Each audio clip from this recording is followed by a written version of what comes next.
પોરબંદરમાં ભારે વરસાદને લીધે અસરગ્રસ્ત થયેલા લોકોને ઘર બેઠા ભોજન સહિતની ચીજવસ્તુઓ પહોંચાડવા માટે સામાજિક સંસ્થાના આગેવાનોએ ભારે જહેમત ઉઠાવી હતી। પોરબંદરના ધારાસભ્ય અર્જુન મોઢવાડિયાના માર્ગદર્શન હેઠળ પોરબંદરમાં જ્યાં જ્યાં નીચાણવાળા વિસ્તારોમાં પાણી ભરાયેલા હોય ત્યાં રહેતા શહેરીજનોને ફૂડ પેકેટ, દૂધ તેમજ જીવન જરૂરી સામગ્રીનું વિતરણ કરવામાં આવ્યું હતું। આ સમગ્ર વિતરણનું આયોજન અને તમામ કામગીરી પાયોનિયર ક્લબ પોરબંદર અને રેડક્રોસ સોસાયટી પોરબંદર તાલુકા શાખા દ્વારા કરવામાં આવ્યું હતું।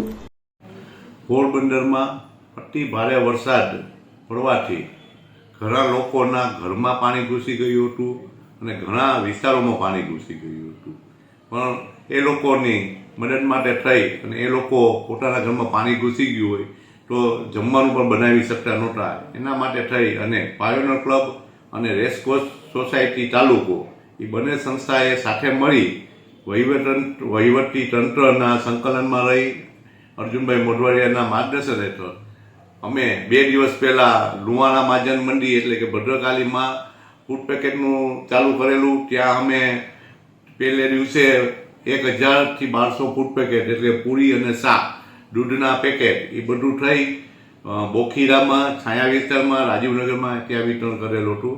ગઈકાલે રત્નસાગર હોલમાં અમો લોકોએ ફૂડ પેકેટ ચાલુ કરેલું હતું।